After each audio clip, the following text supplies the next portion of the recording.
Hey, you know what? That's like, that's high school memories for you, especially when you play a sport together, and it's kind of like one of those things where you really think to yourself, this was some of the best times of my life, and hey, we might have a reunion soon. Yeah. We didn't have a reunion. Well, we didn't get to have ours because last year COVID and everything. Yeah. So this year, me and my boy, we have our little I guess you could say like an event company. You know what I mean? We put together events. Yeah. And we were doing really good before all that. And then recently they just started opening. Tonight's actually the first night they're opening up. Oh shit. Yeah, at this spot. It's called Tiki Pete's nice. downtown off Market. Yeah, it's right Oh, up. yeah, I think I know where it's at. It's right next to the Taco Bell. Yeah, the right cantina. there. I know where it is. Yeah, and I did shows there before, and they're opening up tonight. So nice. Yeah, man, we're getting back in it. That's dope as fuck. Oh yeah. Well, if you already couldn't tell, we started already, and we went through a whole spiel. Obviously, I'm probably gonna, cut some pieces, but either way, it's always fucking fun. Yeah. But yes, I want to welcome to the show. Thank you for coming to another episode of the Dope Theory Podcast. Thank you so much. I definitely want to tell you that this is once again another. It's always a special episode when we get to have friends on. Yeah, but even this is where I so, wanted to be though. Yes. When we started getting on YouTube and started getting cameras and all this upgraded shit, like this is where I wanted the podcast to be. I wanted it to be about like the guests. I wanted about the people that we bring on and stuff like that. So yeah, I'm glad that we got to because we've been talking about this for a minute. Especially if it's like somebody I know, I'm like, I listen to it first, I listen to it, and gotta make sure it's good, and Joel's a funny motherfucker, bro. Since high school, I remember we had Spanish class together, bro, he just used to crack me up. Well, it was just me and this dude right here, we would just sit in the back, we had our teacher was out for the year because she was on maternity leave, so we had this substitute Spanish teacher. He didn't give a fuck what we did, bro. We just watched start hosing him. Yeah, it was. Bro, what was his name? Mr. Martinez? Yeah. That dude didn't give a fuck what we did. Yo, shout out to substitute teachers. I'll tell you right now, your guys' jobs are. Hey, I passed that class. Your guys' jobs are fucking they literally hand you a book and they're just like, "Well, teachers get something." That was the easiest, bro. I took Spanish 2 years, and then by my third year, it was Spanish for Spanish speakers, and I didn't know. Did we have Spanish in every year? Because we had Ms. Garsh. I had, me too. Yeah. Ms. Garsh let me too. Who did we have? Missy Mashta, huh? Third year, Ms. Yamashita. Yeah. I had them all 3 years. Yeah, we had Spanish every year. That's crazy. Joel used to have the braids freshman year. The cornrows. Yeah. Dipping. Oh, you had the straight backs or what? Yeah, he had the straight backs. Oh, shit, he was killing them. Yeah. It's all senior year, too. So we were just there, wearing our Letterman jackets in the bag. Just kicking it. It's like a typical, the high school movie. Oh, yeah. Dazed and Confused. Bro, when you're jockeying, I was confused. Yes, they do. Yes, they do. Hey, when you're in jockeying high school, it's a completely different sensation. It's really you don't want to say that you run the school, but it's kind of like you run the school. Sometimes. I got away with them. Let's keep it real. I mean, if you were on the football team, you really, that was homecoming for us. Yeah. Nigga, I'd be seriously screaming at the top of my lungs. I'm like, can't nobody hold me! Can't nobody hold me! Still, it's I think the added benefit is that you guys go way back in terms of this relationship, and that's really fucking cool. But with that being said, I think that normally I usually do intros, but I'm gonna give it to my man over here because he understands and knows who you are a little bit better than I do, and you can definitely give both names because I think it's appropriate in this kind of situation. You gotta hit me one of those sway in the morning ones. My man. No, hey, I've been working on my shit. I'm just telling you. This man. Breakfast Club. Today's got a special guest. Well, first and foremost, as you already know, I'm Erik, the one-leg bandit, and I'm the Weezy baby. Yes, indeed. And like I said, special episode. We have a guest here with us. Joel, please take it away. We got a very special guest, longtime friend, Andrew Mendoza, aka Aonehunnit. Yes, sir. We in here, man. Glad to be with y'all. Long time, man. Long time coming. I've been tuning in, man. I've been ready. I got a lot of people. I bet. Since a lot of people that first of all, I want to have a lot of people on, but a lot of people hit me up. When am I gonna get on? That's how I was, bro. I don't know if you know that dude. He's gonna be on the show. Eli. Yeah. He's gonna be on too. Yeah, for sure. Man, that's no, he's a homie for sure. He been hitting me up. I'm like, hey man, look, you know what? There's a pecking order. It's kind of like everybody asks. He did a podcast with somebody too, and I seen him on it, and the other homie. It's called Player Moves Only. He has these dope sweaters. It's called Player nice. Moves Only. So I just tapped in with him to get the sweater. Yeah. And Eli was on his podcast, and that's how I am with him. I hit him all the time. Hey, Gotcha. bro, let me know. Hey, Eli, let me know. Eli's nice with it too, though. Nah, he's dope, Like, bro. I heard, And this nigga can. I mean, this kid can rap. well, the for thing sure. is too, like when he, like I remember the first time I heard him rap, he was like kind of faded, and I thought like everybody rap. Those little I was like, those little but fucking he drunk was, ciphers. he was going like I was like, okay, all like I didn't know you rap. Yeah, You know? okay. And then I seen him again, or he hit me up, and he was like, because we used to work together, and he hit me up, and he's like, hey bro, like when do you get on these shows, like, and I was like, bro, hit up the Back Bar, my homie, they do the cipher on I forget what it used to be Tuesday or Wednesday nights. Tuesday or Wednesday nights. Yeah, the Back Bar, yeah. and those were that's actually the homie YDFC. That's the one I did the podcast. Oh shit. with. Okay. Yeah, nice. he's at the cipher. He's in the cipher squad. So I told him go over there, and that's kind of where he broke in his show, like getting his show working. Man. And now he's like Joel said, he's getting it. I got a song with him. We did a show together. I heard his set, and this is when I was like, okay, he found his sound. He's dope. I was like, bro, instantly I was like, bro, let's do a song, man. Yeah. You know, we know each other. He's a funny dude too. Yeah, he's hella funny. And that's kind of how I ended up, like, people heard the story before, but that's how I ended up getting the podcast started. It was just because it was like I used to rap back in the day, and sorry guys, you're not gonna see that here today on the podcast. I'm not doing no rapping. I used to rap back in the day, and it really started off as one of those things. It was like I was like frustrated at like where I was at, and then like started rapping, and then it was just like then I got a laptop, and then it was like I got a microphone, and then it was like I got this, and then started hitting my nigga for studio time, and then it was just like, all right, like now I gotta like, but then it became, for me, it was like it's so much work. Like I don't think people really understand, and that's why it's so special that you're on the show to kind of like shed a light on that, because this show is work, but when you do music, it's like tedious.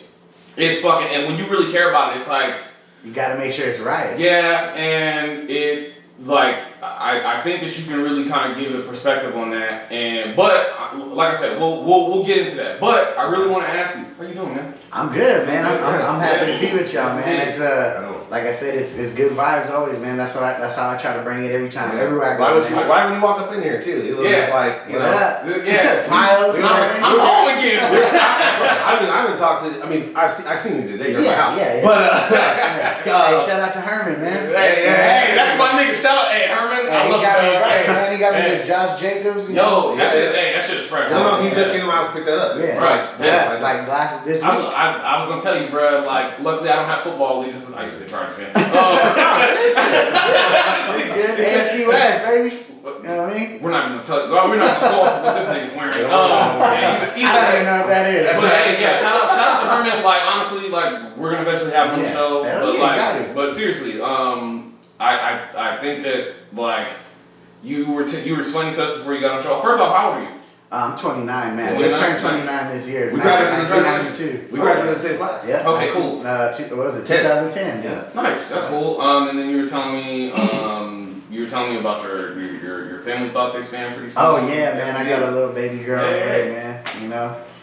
Yeah. Hey, kitties, bro. Yeah, man. For the kids. Yeah, kids. Hey. Trick love kids. Trick love kids. Yeah, I'm excited, man. It's new. It's new to me. You know what I mean? So I'm definitely ready to go. With anything I do, man, I give it my all, bro. And I just want to be the best dad I can, man. Hey, man. You know what I mean? I'm gonna start crying on the show. We were talking about, bro. I know. Like we were talking about. I thought it was gonna be a boy at the gender reveal. Yeah. And when I found out it was a girl, it was just a whole. I mean, even if it was a boy, I'm sure I would have had a different reaction. But I was so positive. Like I wasn't upset at all that it was a girl. It's just when it happened, I was just so like for sure. It wasn't that I wanted it. It was just that's what I was kind of leaning to. I was like, everybody's saying maybe it's gonna be a boy, you know. Maybe. Then when it hit me, it was just like I couldn't even talk, man. It was a weird feeling. It was, a good feeling. There's a lot of feelings. But you're blessed, man. You know that's the thing. Is if you got life, you know you got a little kid on the way and everything like that, and you know you got the world kind of in your hand and everything like that. You know, like with that being said. How did you? So you know, obviously you're taking on fatherhood, and you're. I'm gonna be brutally honest with you. Like I've been peeling through your catalog of music. You're an amazing artist. Like let me just say that. Like first and foremost, no bullshit. Like I said, I was rapping. I'm a music nerd. You told me this earlier. Like no bullshit. Like you're fucking dope, man. How did this all kind of come about? Like, you know, how did you start? Actually, before we actually do that, I want to use this part to remind you to drop the music video clip right here. Yes. Yeah. I'm gonna do it in this section. And then Future Erik, do it now. I like the way you move, yeah. The way you dress up too, yeah. Baby, drop it down low, bring it up real slow. Gotta play it like ooh, damn, ooh, yeah. You. Got a body like that, baby, look so bad, and I love her tattoos, Girl, your style so flame, need to lead that lane, baby, you should come through. Yeah. Girl, your style so flame, need to lead that lane, baby, you should come through. Yeah. Girl, your style so flame, need to lead that lane, baby, you should come through. So really, man, I never really seen myself as being like a writing my own music and anything. Just when I was a little kid, I was always in. I don't know why music I was drawn to it, you know, like when I was a kid, like it's hella funny now, like to me, but when I was a little kid, that movie La Bamba. Oh that was man. I used to walk around. That shit still makes me cry, bro. I can't watch it too often. It's a classic movie too, though, bro. Like up there. all whether you like the music in it or not, it's especially for like a Latin kid, you know what I mean, to see a Latin guy who made it, like amazing story. Yeah, it is. So when I was a kid, I used to Richie Valens. I was like 4 years old, bro. I used to walk around with a little amplifier and a guitar. I didn't know how to play it. I thought I was him, bro. I thought I was him, and then at one point, I think I was at Great America, and my mom put me on stage. They used to have a little karaoke, and I sang La Bamba, and it was just the feeling. I never forgot the feeling, bro. And I was never like, I wasn't like instantly like, I'm gonna be a singer. You know, I was just, of course. I always remembered it. I'll never forget it to this day. And then when I was a kid too, I used to really be into wrestling, and I used to have the wrestlers. And when I was playing with them, I used to try to do the voices like Stone Cold or The Rock. So that was another thing. Everyone had that ring. Yo, I had, You got all the wrestlers inside. That's what I'm saying. Carried around like a suitcase. I think the favorite voice is always Macho Man. Oh yeah. I got a shirt. It's I don't know if you ever seen the clip. It's so funny. He's getting interviewed and he's calling himself the cream of the crop. I'm the cream of the crop. And he keeps pulling out the little creams and busting them out. There's like 20 of them. He's like, oh, you know what I mean? And I have a shirt. He has the little cream. It says cream of the crop. Bruh, hey, R.I.P. Macho Man. Yeah, Macho Man. Hey, Macho Man. It's that was like one of my favorite voices to do as a kid. But like that. You know, when you kind of have those experiences as a child, like I feel like they kind of groom you, to a certain point. So you were really big into wrestling. Yeah. So the voices, like just the voices thing, it doesn't really have anything to do with singing. I think it was just trying to imitate those voices. So then, as a kid, when I was growing up, like with my mom and my dad, when I was with them, they were playing always like old school funk music or you know, my mom was like into high energy, more like the that funky beat. You know what I mean? Like stuff like freestyle. Exactly. And my pops was into my pops was into everything, but the Gap Band and stuff like that. Cool in the Gang. That was when I was a kid, bro. That was like the illest music ever to me. Right. And then they got still is. Still. I play it to this day, but it's on my playlist. Anybody who's ever been to my house knows I fuck with the Gap Band. You know what I mean? But it's always been an old soul like that. Well, I think that.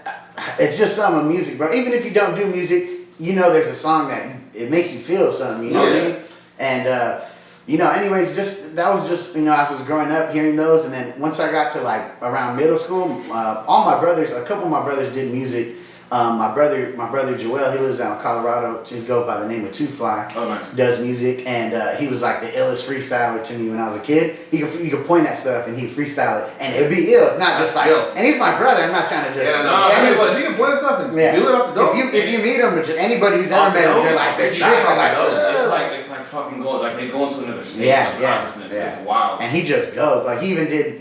This was before I was chilling with him. I was younger, 10 years younger than him. But he used to do like freestyle battles like at the Moose Lodge back in the day on the east side, you know what I mean? Yeah. And I mean, he's talented, bro. And at that time, like when I was in middle school, I used to see him write. I used to read his books, his writing. He showed me basically how to, the blueprint how to write my verses. And I remember I was about, I wouldn't say 7, maybe 8th grade for sure, when I was into like hella into Bay Area music. Was my shit.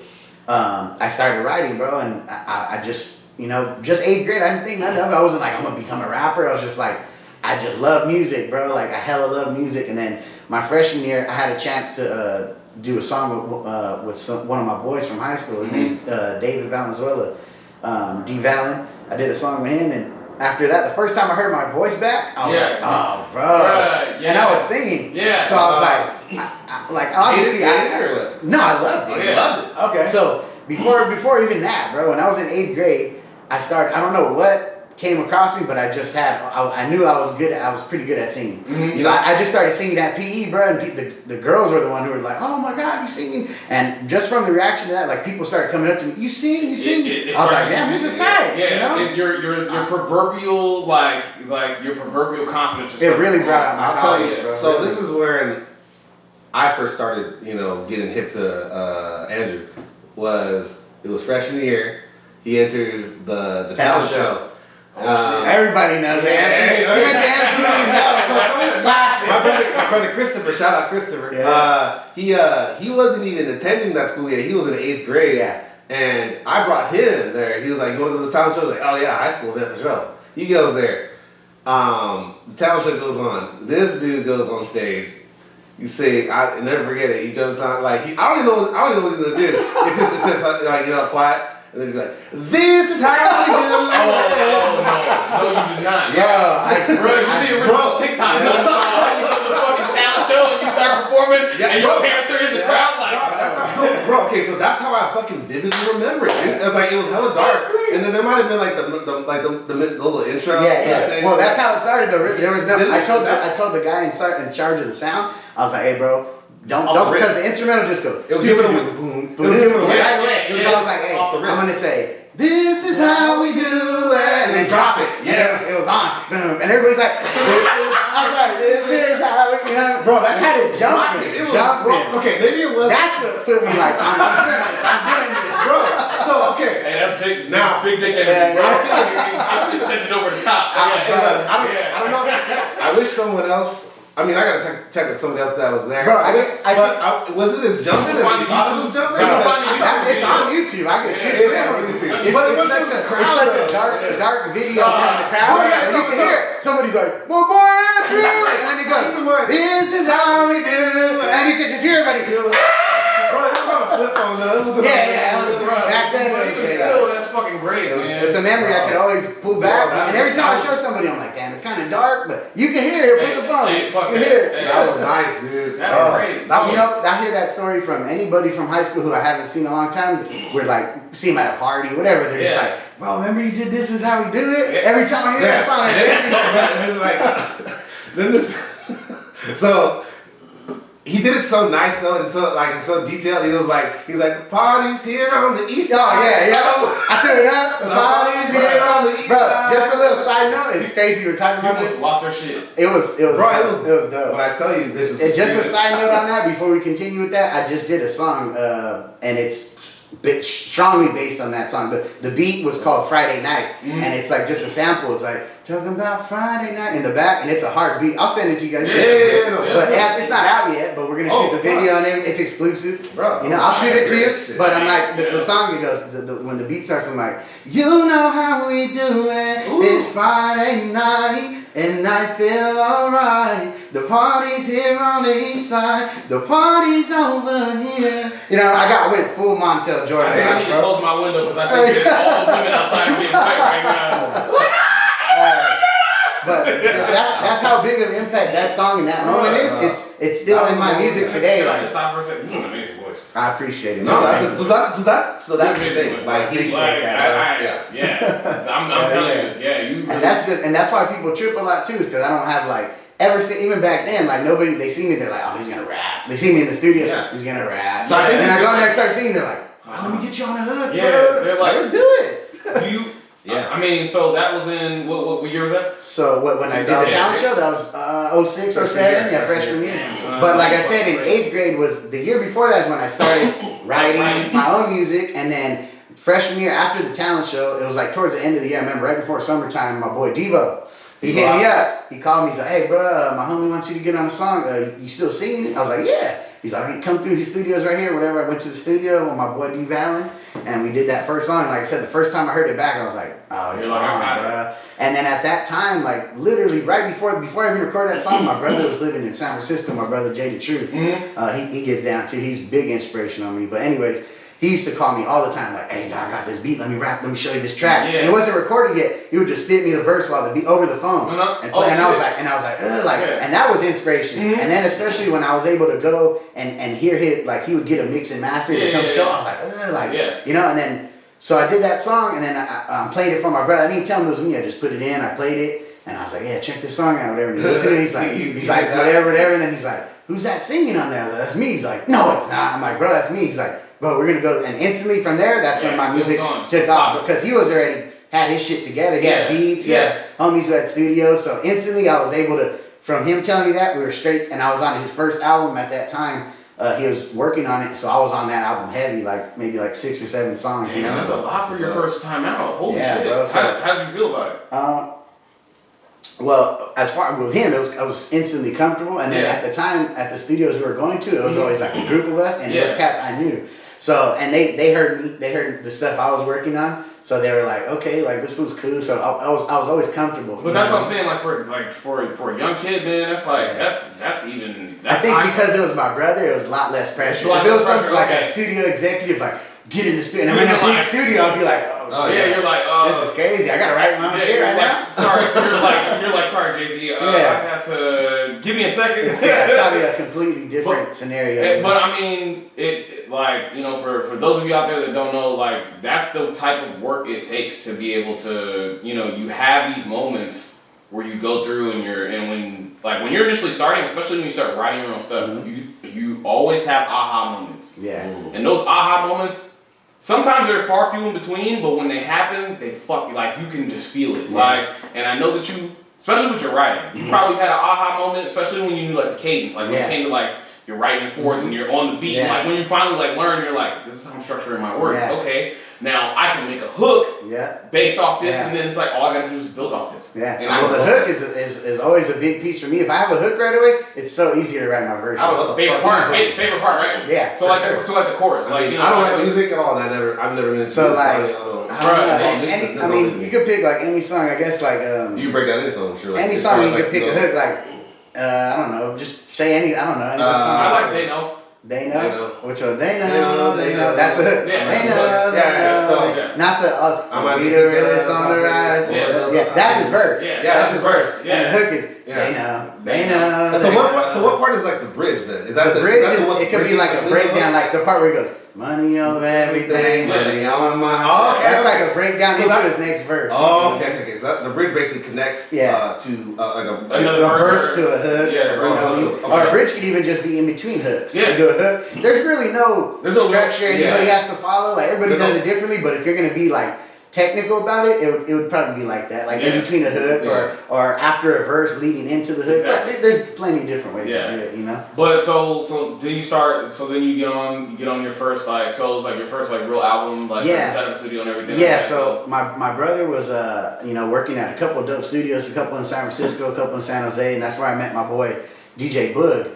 DJ Boog was mixing, mastering my brother's album, and we had just met him through doing shows with him. Okay. And I was a young kid. I was getting in the club with my brother's ID. I was like 14, 15 years old in the bar. Yeah, exactly. On stage performing. But I'm 29 he now. Had a full beard. Yeah, he had when I was a freshman.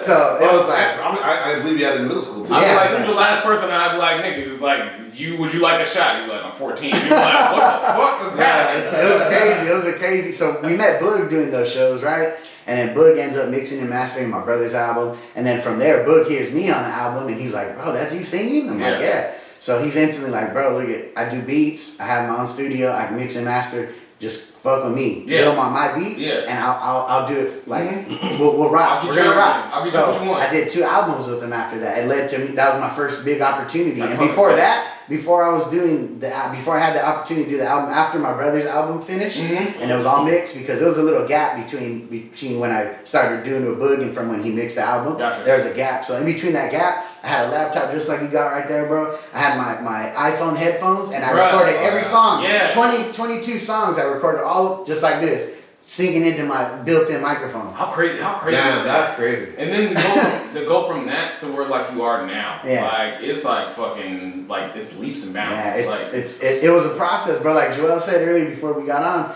he was like, this is your best work you ever did, dog. And I didn't take it as like, he thinks I was whack or anything. No, It's like so, it was so much time it took for me to get here, bro. Like from 14 years old to now I'm 29. So what I was saying was basically like, you know, obviously my first introduction to you was that talent show, and I was like, man, this dude can sing, this and that. I think from there, you've always been putting up tracks, and I've always been fucking with you, like, you know, bro. Yeah, you always hit. You and your brother will hit me like out of nowhere. Hey, bro, this is a slap. Okay, and then I was about to, this is what like your early shit. Get it on. Bro, that's my shit. Him and his brother always talking about, bro, that get it on. Shit. How did it go? It's like she wanna. She said she touched. Oh yeah, she wanna get it on. She wanna get it on with me. Yeah. But then there's the part like I always I don't know. I just remember that song so much. I remember playing it in my car. I knew instantly when you were like, one of your first. That was the first album I did with Boog. That was the first song I ever recorded with DJ Boog. Was that song? Yeah. His beat, first song we ever did, and then we ended up doing and two albums. Then it was in the tipsy. I put my hands where the hips be. Move your body, baby, moving like a gypsy. I was done. I was probably like, how old are you? Shit, I was about maybe 18. I was 18 years old. I was done. I was like, so from the time my brother's album was like 16, my album was 18. It was like 2-year gap between, you know. But you go back and like I'll go back sometimes to that song, and I'm nostalgic about it. I still like it, but you can tell the difference. Nah. From now to then, like it's almost like. Is it almost a little embarrassing? Like, no, bro. Trust me. On that album, like for example, that song, I like that song. I mean, be ashamed of. No, not at all. Not at all. At that time, that was this. I was like, this is the sickest shit. I'm better than everybody. Yeah, okay. You know what I mean? That's how I felt. But now, like you said, I mean, I see on any of my work that I've done before, even from my album that I just put out to the one I did previous, which they're both dope. I think the newer one's tighter, but they're both DJ Eggroll beats. You can just see the development from this album to this one, and that's one album. So going back to that song, that was when I was about 18 years old. That was 11 years ago. So 11 years worth of perfecting, and there was a gap. I mean, I was pretty consistent, dog, but there was probably like a 3-year gap where I was just like, I was doing features and doing videos here and there, but I wasn't like all in like I am again, or how I was when I started. Bro, even like set the moon. Oh, dude, that's anybody who knows me, bro. They know that's the one. And I think that just shows. That even shows that that's an anthem. That's an anthem. Well, it just shows like the kind of progression as an artist. Like, you know, you look back, like, bro, there's sometimes like, cause my since a lot of the songs I have on my computer from like when I used to rap, they're still hooked up into my phone. Yeah. So sometimes when shit's a play, and I'll be like in the car, I'm like, damn, nigga, I was whack. Nah, that's how I got way better. I'll be like, change that shit. You already good shit. Yeah, you already got my new shit. You're like, but you got my new shit? Yeah. But that's like, but honestly, you can only imagine, like, it's like, it really, you know, being like a vocal artist, it's really like akin to being a painter. Like, it's what have you done for me lately? You put the paint on the canvas, you're like, boom, you move on, and then when you do your new shit, you're like, this is better than what I did last week. That's what you want to see though from artists, is like, you want to see the progression. You want to see the growth. Oh yeah. You know, we talk shit about a lot of artists and stuff like that, about like, you know, oh, their old shit was better, like, you know, their new shit, they just sound so different, but it's like, you gotta understand, like, you know, you're a fan, like, you know, I mean, I know you like their old shit, but like, you gotta, as an artist, you want to grow. You want to do other things. You can't do the same song over and over. Exactly. That's what people like that but song. That's what the fans want. Yeah, no, exactly. You know, they want the old Weekend. Yeah, they want the old. Well, even Kanye. you know what's funny is like, even when you mentioned that song, like your brother used to hit me, and this is like years after, he would still hit me, bro, get it on. I'd be like, bro, listen, I just put some new shit out. But it's a good song. It's a good song. I appreciate the love, but like, that's how I would feel about. Yeah, like that's a perfect example of what you're talking about. That's how fans are. Yeah, you know. Well, and that's the thing, is it like, that's what I'm saying. I'm still peeling back like some of your catalog, and I'm thinking to myself, I'm like, nah, like this is.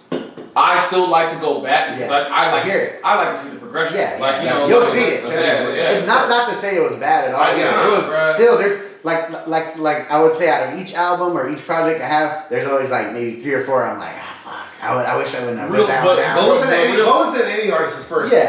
But real music niggas know. Yeah. Like they real like music motherfuckers will really know, and then they see where you come now, and you know, I think that they'll think to themselves like, holy shit, like, you know, this guy, and like I said, from even like taking a few listens, man, like you're doing it, dog. Like, hey, you're really doing it. You're really doing it. And a lot of times too, like when you're talking about those songs, like sometimes I might think it's whack, but somebody else is like, bro, that's the one. I'm like, Yeah. It ain't the one. Yeah. It ain't the I mean, one. I don't. You can play it. Yeah, you're like, it's cool. Yeah. I appreciate all the support. Yeah. You know, I'm never gonna be like, nah, don't play that shit. But in my head, I'm like, yeah, I got some way other shit. yeah. Oh yeah. And you know, you think about all the songs that you've ever recorded. There's some of them that you've shelved. Like, yeah, that never came out. That I thought were hard. Yeah, and I hear them now, I'm like, good thing I didn't put that. Yeah. This is a fucking dead body I'm keeping in my closet. Those are gonna drop out of the post posthumous album we got. Oh yeah, bro. See the 5 album? Yeah. Like, I don't think it's still dropping albums, bro. Man, I went through a weird phase. Why does it sound different? Yeah. Nah, there's a time where I was doing my own beats, I remember, and I hear those ones, and they weren't, I mean, at that time, I remember, I was like, I'm getting ill at this shit. Then when I hear those songs, though, like, I never put them out, but when I hear them now, I'm like, I think maybe one of them I put out, but even that one, I'm like, I wouldn't do that now. You're like, I might have put a little more sauce on it now. That's always kind of like interesting, like when you're kind of, you know, comparing like old to new projects. Yeah. So what was the name of your first project ever? My first project was, so the first album I was on was my brother Jada Truth's album. It was called In Dough I Trust. Okay. And then that was, I think he had like 18 songs and they were all bangers, you know. He's dope, bro. To this day, he's my favorite. Johnny, just because he's my brother, he's my favorite artist. You know? I based my style when I was starting out off of his blueprint, you know what I mean? Yeah. And then my first album that I did with DJ Boog, he produced all the beats on there besides one. I did a beat, Sean T produced it. And nice. if shit. you know, Bay Area music, Sean T, feeling myself. Yeah. That's all you gotta say. That's all you gotta say. That's it. So my older brother, one of my other brothers, Brandon, he goes by the name of Ambition. He was tight with Sean T. I was able to get the opportunity. So that album was called A1. That was my entry. My name, I used to just go by A1, right? Yep. And then as I was working on the second album, I heard and met a couple A1s. So I was like, man, I can't go by. Don't you hate that? No. And it's such a simple name, you know. But my first rap name, I would have. My brother Jay gave me my name. Yeah. I didn't even have a name. I was gonna call myself King Drew. I was like, that's the corniest shit ever. Yeah. King, anything King. I'm like, King's weird. That's a bailout. Yeah. You're the king. You gotta come. You're the king. You gotta go hard. You gotta go be hard. king. You gotta be the king. You gotta come hard. You gotta come correct. Whole different mentality. Yeah. Whole different mentality. So Jay, before I even got on his album, he's like, what do you call yourself? Do you have a name? Or I was like, nah, not really. I wanted Drew Deezy, but there's already a Drew Deezy. And he from Well, that's what I'm saying. Automatically, I was like, I'm not gonna bite somebody. No. But he was like, hey, you should call yourself A1, like the sauce, like the steak sauce, A1. And I was like, oh, that's tight. So I ran with that. But then, like I said, over time, I met people, and I was like, you know what? I want to keep it because it's tight, but I'm gonna just Aonehunnit. Like instead, a little level above. Not A1, Aonehunnit. You know. The second, I really like that name, by the way. I appreciate it. Some people get confused when they see it spelled out. They're like, Aonehunnit. Yeah. I should put it on there like pronounced like this. Yeah, exactly. So it's the like second Facebook pronunciation. Yeah. So after we did the A1 album, again DJ Boog, the second album was all produced by him, and that one was called Aonehunnit. I was still going by the name A1, but the album was called Aonehunnit. Nice. So then after that, me and my brother did an album with DJ Boog and Sean T. They produced Half and Half. Yeah. And that was called The Best of Both Worlds. So my brother's a dope MC. I'm a dope singer. So we got together and did a little, pretty much a conjoined album. The Jay-Z, R. Kelly type. That's exactly the Best of Both Worlds. Yeah, okay. That's what it was. I was like thinking in my head, I fuck with this. Like, heavy, that's what. Well, I think we ended up calling it The Best of Both Underworlds just to not bite it. But either way, I still fuck with that. And so that was the one that we pushed after that, and then after that, I got my own little studio set up. So I was just recording shit at the house, and I did a bunch of mixtapes on my own. Like I said before, I was just using the little built-in joint, and then I got my own mic. Yeah. Oh, the one I was using, and I still use it to this day, where it's a different one now, but it's just a simple USB mic, bro. You plug it right into your joint. And that's how I started. I taught myself how to engineer everything. I'm not the best mixing and mastering, but what I do now is I'm good enough to make it sound right to send it to somebody who knows what they're doing. It's a learning process, and that's where I'm at now. Yeah, you know? It's a learning process for sure. And it's like you evolve like without just how much love you have for it. That's how much you really want it to evolve. Yeah, and that's that goes. I'm sure you guys edit. I'm sure video editing is the same thing, bro. We're trying to get something. I'm trying to escape. We're trying to hire my brother. Sir, I don't want to do this job. Trust me, it's tough work. Well, because you probably here's the thing. And then syncing up I used to shoot music videos, that's my nigga. My nigga. It is super tedious. I'm gonna show them this weekend, and I'm gonna be like, look what I have to do. Yeah. But either way, outside of that, I mean, it just shows how much appreciation and love you have for the craft and your own craft. One of the things is about, like, you know, you're doing your own editing. And, Joel, What's up? I'll tell you this first and foremost. We're not crazy people, okay? We're artists at the end of the day, just like you, just like me. Like, we care about the shit, period, point blank. But I'm gonna tell you, like, when you're on the ground floor or some shit, you're just like, nah, I want it to sound like this. Yeah. Like, you kind of become a control freak, and it's not, it's definitely. not your fault. It's kind of the way that, and it becomes harder and harder to, like, take outside criticism sometimes. Like, you have to learn how to take criticism in music, like, wholeheartedly. sure. Like, when niggas tell you, like, don't say it like this, say it like this. Like, sometimes in your head, you're Yeah, like, mate, that's a you're like, fuck. yeah, that, bro.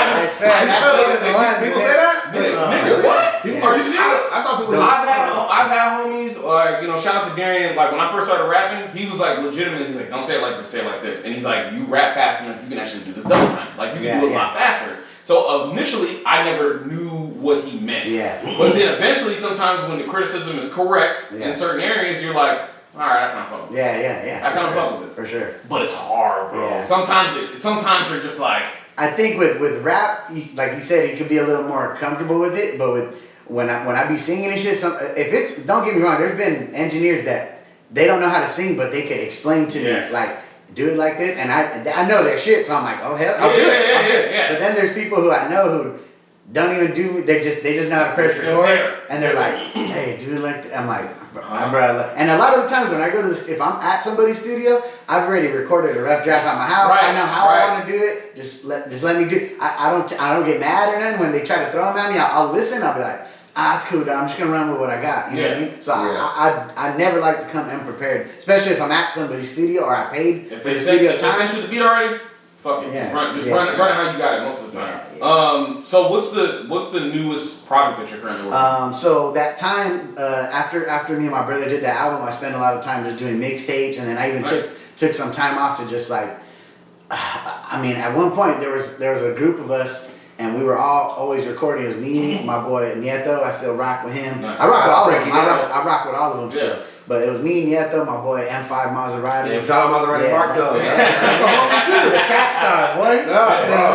And then we got my boy Callie and my boy Jordan. He goes by the name of Mischievous J. Okay. So we were all within a block vicinity. We were at each other's house working. That's why it was mixtape. We were just non-stop working, bro. Right. Everybody. No matter whose house we're at, we all had recording equipment, and we're always doing something. Yeah. So, and then after that, everybody, you know, people start having kids and move on with their life. Like, life happens, bro. And I felt like I was just on my own, bro. Yeah. Everybody had left, and I was the only one. Same here, nigga. I was like, yeah. Don't have no choice. And I tried as much as I could, and I had the inspiration, but I just wasn't as happy as I was before doing the music. So, like I said, I didn't stop. I was still doing a lot of features, videos.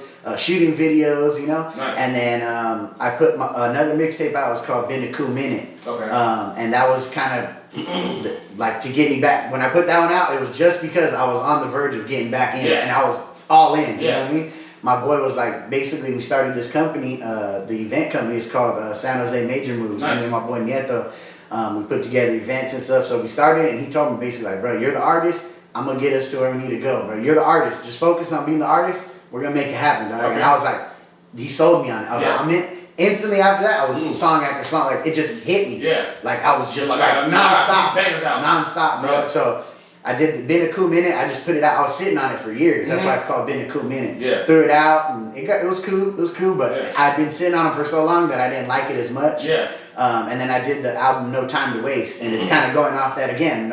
It's time to go. You know? That album was getting a lot of love, dog, and then off of that album is where I met DJ Agro. Okay. That's where we're at now. Nice. Yeah. So I did a show at the Evergreen Pub, and DJ Agro was there with my homie Devin. So after we had a little after party at the house, Agro was there, and I didn't know who he was at the time, and he's just like, hey bro, I do beats and play some beats right at my crib. I was like, go ahead, let's get on the little Bluetooth. Yeah, let me hear it. Started playing them. I was like, bro, like, what's up, you know? Yeah. So then I started working with Devin, and then Devin and him were linked up, so he comes through to my house, and he starts making beats right there.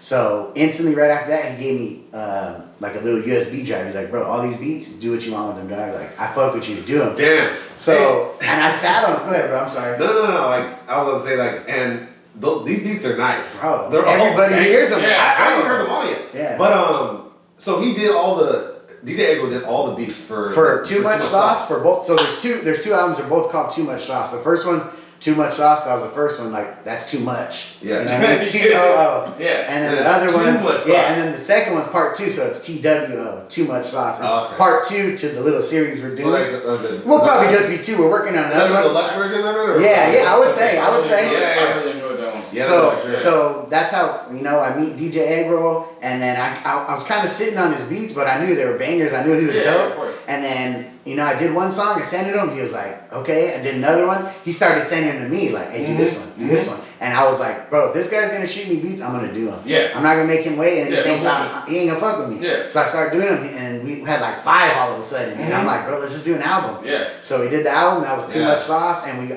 I mean, right now it don't might not seem nothing to anybody else, but to me, I mean, doing everything on my own, it has like 30,000 streams, Right. which that's the. I mean, I know cats personally who have like millions of streams, so I'm like, yeah, exactly. But to me, it means the world to me, bro. That's like, bro. We just started this YouTube shit. I was happy. I'm happy motherfuckers listening to our shit. Yeah, our last video hit like 4K already. The first video, 4K views. Oh, yeah. But like, you know, That's a lot. I mean, I'm excited for that. Like, you know, Me, if I got that, I'll be like, damn. Yeah, that's what I'm saying. For a podcast, for our first one ever, Right, yeah. that's like almost 2 fucking hours. We're not Joe Rogan. Yeah. Like, that's what I'm saying. We're not Joe Rogan. but yeah. But so I mean, later down the line, we'll try, you know, we got to figure out how we translate these to likes, how we translate these to subscribers, and all that other shit. But right now, I mean.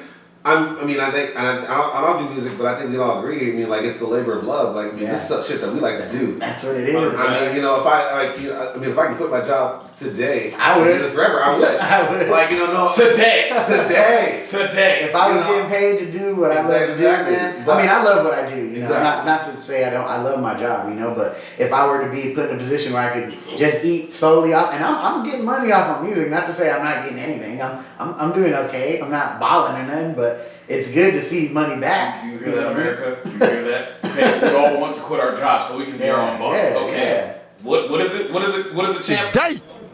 To this day. Hey, To this day. oh yeah. But first and foremost, what I want to tell you. So, Too Much Sauce, TWO. Sauce. I will say. First off, love your album art. Like That's really good. What was it? Is that a real picture of Vegas? Yeah. So I was. And this is the part where I'm gonna insert the audio right in the corner. So, We were so we just made it. My nephews live out in Vegas, so every summer we go pick them up, bring them to San Jose, and then take them back. So it was just one of those trips. We were staying at the Flamingo, right? And we came into the Flamingo, and I just seen it, and I was like, and my cousin was right there. I was like, hey, bro, take a picture from in front of this. Next thing you know, I posted it on Instagram, and then as I'm working on the album with Eggroll, he's like, he just used it. He's like, hey, what do you think about this? He started just making covers. Yeah. And then he sent me that one, that picture. I was like, that's it, bro. This shit's tight.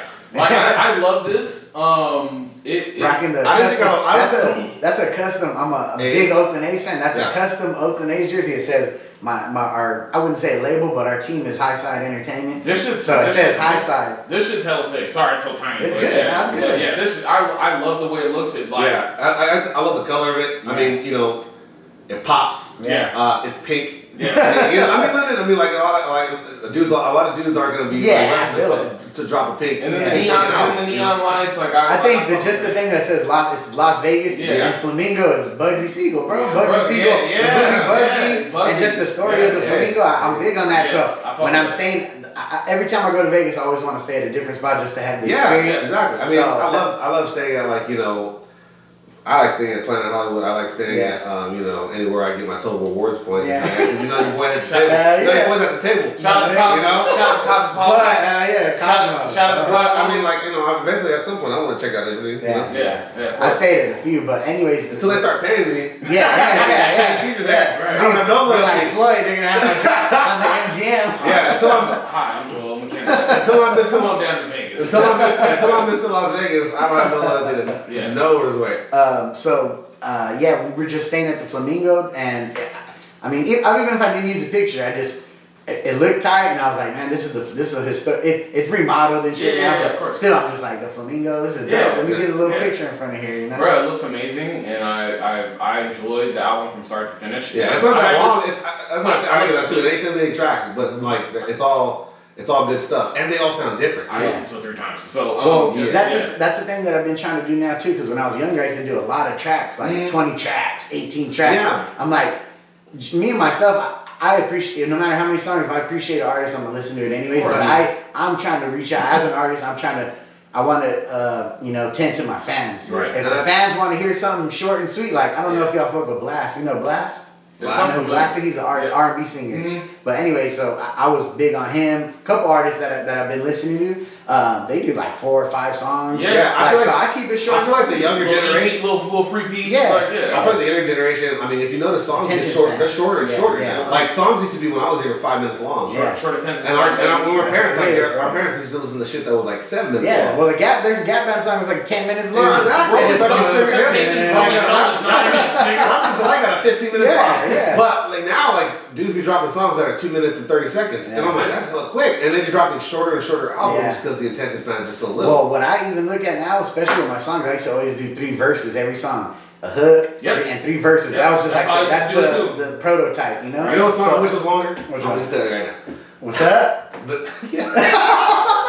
I already knew, bro. Everybody hears that. Because it should be. Yeah. Like, come on. I'm not gonna lie. When you led with that, and that was the thing is that when you led with that, I was kind of like, oh, hold on. That's my attention. Bro, that was good. Yeah. That brings him in. That got me excited for the album. I was like, he dropped it at first off top, like no, because I hit you up. I was like, dude. Yeah, that was the song you hit. I said, what are we doing? That's my boy Impact. You know what I mean? From Oakland. A-Bro Production. That's that Donnell Jones. Hey, no, not a lot of people know that. Yeah. This is the cadence. Yeah. It's the same cadence. I just switched the lyrics up, basically. I don't know why when I heard this beat, I was like, that's it. Dropped it. I'm telling you, I'm feeling you. And girl, you know what's up. I fucking love it. When I played this first, I was at work. I was like the lady walked by, she was like, I was like, I'm sipping on. The Henny. Yeah, we tryna elevate. Yeah, you know we parlay, and I hope that you walk my way. Yeah. If you and your girls wanna slide, pulling up all day while we puff on the line. Say what? Ooh. Say, girl, you know what's up. Come on. They play that every bar still to this day, bro. That's the one. This is that's the tone setter. I had to, bro.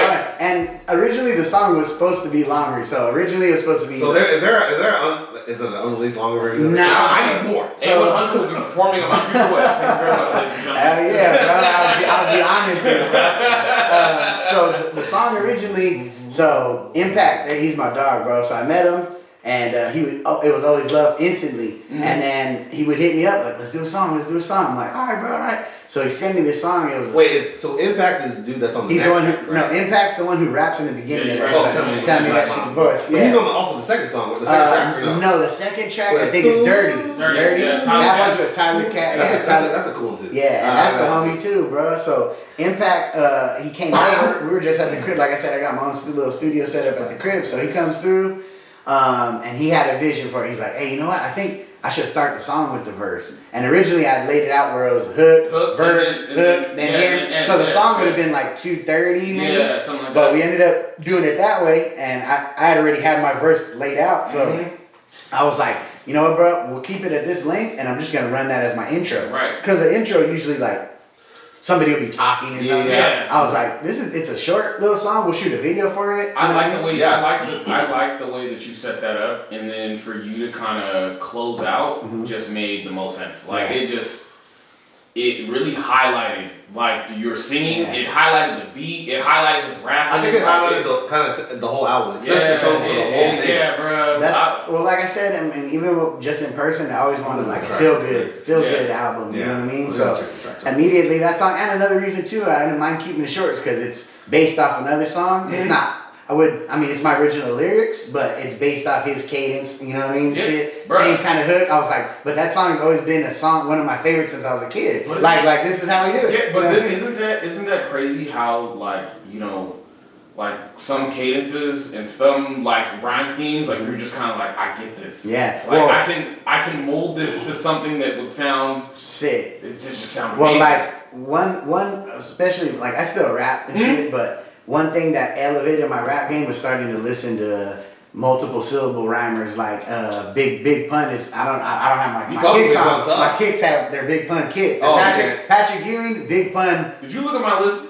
Nah, We're gonna look at this later. Oh, are we? Yeah. Okay. You. I don't know if you read my mind, but you kind of fucked up because I no seriously, like I have something of a question about him later. Yeah. Yeah. Well, I mean, That's He kind of he's I think he's getting because I sent him the list. yeah. Oh yeah. No, I've probably seen it. I didn't realize. No. Yeah, but I mean, either way, he's a big inspiration to me, and I don't know if y'all know who Ari the Rugged Man is. Yeah. Him, Cool G Rap, Vinny Paz. These guys are like lyrically Chino XL.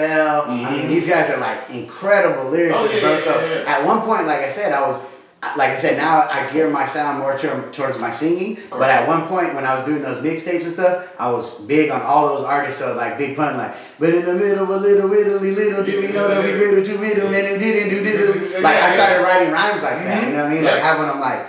Domination, I'm devastating. This demonstration is to show you that I only get better with agent. Making statements about me will probably get you demolished. No need to polish shit that I'm saying. Bitches be paying me. You know what I mean? Like, that's the whole verse is like that though. The whole verse, I just keep running. Don't nobody out here steal this shit. Wait, that was yeah. That's my shit. What the? I didn't even spit the whole verse. That's half of it. Hey, wait. So well, we're gonna take a little break real quick. Okay. Yeah, for sure. We're gonna play a game, and then we're gonna go from there. Alright, cool. Yeah, for sure. Let's do it. Like I said, you know, I appreciate your musical expertise, but in the music game, you know, you get exposed, I think, to a lot of different things, and some of those things range from anywhere from a packet of ramen noodles to like your best shows that you've probably ever seen somebody perform, and with that kind of comes your opinion of certain things in the world. And for you, I think that you've presumably got a great opinion of certain articles in this world, especially having, you know, a successful like singing career. I like appreciate you coming on here, but we have to play a game, and the game to me that I think that really kind of goes over everybody's knowledge of certain shit is overrated or underrated. And the reason why we play this is because I want to see your heads at. I just, you know, I'm gonna give you some topics. We play this game. We played here on this game before, and we're also gonna chime in as well. Yeah. So overrated or underrated. So overrated. We're gonna give you a topic. So it'll be like it should be overrated, underrated, and then like I think I might have heard you guys do one. Yeah. So overrated, underrated, but then like I think you should throw in like properly rated. Yes, exactly. It's Just way like, easy. like, you know what? The hype is real in this. Yeah. Right where it's supposed to be. So. Like I said, I don't think so this list I actually made today, so I don't think I ever shared this with you, so it's kind of off the top of the head, so everybody's kind of Okay, I'm ready. I don't know what the list is either. Yeah, so we're gonna get into it, and we're gonna Was that what you were mentioning about Big Pun earlier? Bro, like because I remember he said something about playing a game, but I don't think I seen the I was like to throw the game, pull something. Well, okay, so I mean we can kind of start there. So Big Pun. I mean, to me, he's one of my top. But Yeah. I think So overall, right overall he's super underrated. Yeah. Some people I mention him, they're like, Big Pun, who's that? I still don't want to be a player. Yeah. That's what they remember. They don't know any of his other songs. Of course. That's all they know is don't want to be a player no more. That's it. I think agree. he's Underrated. super. I mean, to me, he's up there. The Terror Squad had a lot of people with them. Yeah. Like the Terror Squad had a lot of people. There would be no Fat Joe without Big Pun. Triple Sace. Oh yeah, man. Yeah. I think that was a crew out of New York that I think was very like kind of Underrated. Yeah. I think Fat Joe got his love. I think. Yeah. He just picked up the mantle. Yeah. A lot of. He was kind of he kind of put Big. I would say he put Big Pun on. I don't think he gave him his skill or nothing. No. He put him on a platform to be as big as he ended up being. But I think he kind of like you said, he kind of ran with.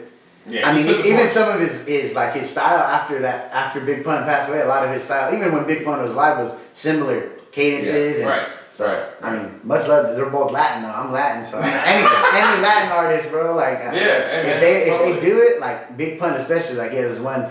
I'm the first Latin rapper to bat for your skull or something like that. Like those lines like that, they're like. I'm like, it feels like it's for me. Because there's not a lot of, a lot of Latin rappers. I mean, people think like Pitbull, and that's not. Yeah, well, that's a whole different genre. Pitbull was dope as a rapper at one time, though. Not to disrespect him, but I mean, like people like Big Pun, like that's like to me, that's like Biggie and Tupac to me. You know what I mean? Yeah. That's how it feels, at least to me. You know, but I think overall, maybe not to everybody, but I think the newer generation are super underrated.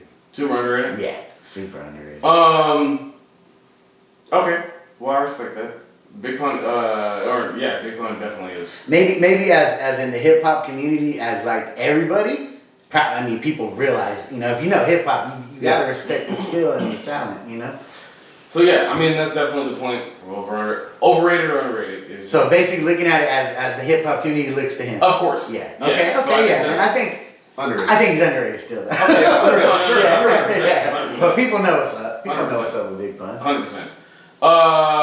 Okay, so like I said, overrated or underrated, we kind of, keep the subject here. Okay. And we want to make sure that you give your honest opinion. Okay. Like of what you think these categories kind of have in store. And so the next category is, and they're all over the place, Grand Theft Auto, the video game. I play that shit every day. Okay. I play GTA every day. Overrated or underrated?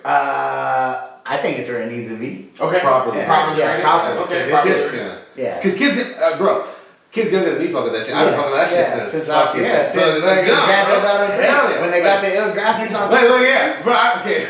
Then I was like, oh, this is the shit. Because the old Grand Theft Autos are shady. But then, then they dropped Vice City. And I was like, I fucking San Andreas? And then San Andreas came out. The lowrider? Killed the game. So I'm like, I could take a shame. I could take Bro, a I shame. remember being a kid and asking my dad, like, hey, can I play? I need Vice City. And he was like, he wouldn't let me play it. He said, as soon as when you can tell me what Vice City is about, you can play it. So I had to sneak it on. I remember a story of when Grand Theft Auto 3 came out. My cousins got it, and we used to live together at the time. My cousins had it, and they would play it late night because they didn't want their dad to know. And their dad went in one time and picked up like a hooker or something. His dad's all, "What are you doing?" And it was canceled. He's like, "I'm sorry, I'm about to move." Bro, that was the best part. Like, then his dad was like, you sit in the car like, and the camera would go like to the left, and you're like, "No, I'm trying to see what's happening in the car. Yeah. What's going on?" That's a funny ass topic. See, and I feel like that, like Grand Theft Auto would, I don't know, like set up the precedent. Like, I'm sorry, I may be a sicko for this at wholeheartedness, but I would rob the prostitute after. Hell yeah! Bro, you have to rub me my money back. I killed her. I'm sorry. When $50 in the 80s. That's crazy. When I played Grand Theft Auto 5 for the first time, I remember I was like blown away. At the end, when I completed it, I was like, this is the sickest game I've ever played. What game was it? Grand Theft Auto 5. 5? Oh, yeah, I mean 5? When you could play as all 3 characters. That game was hella sick, bro. Well, I even like the one before that, I think. They had four. Yeah, I beat that one too. But they had the version with the Russian, and then they had another one they put out with two different characters. The biker. Lost in the Dam. The biker, and then the other dude's like a club promoter or some shit. But when 5 did it, it was like the cleanest because you had Franklin. And it's one game. And it's one game. And the story's intertwined. It was cool that you got to like play the 3 different characters. The fucking map was fucking huge.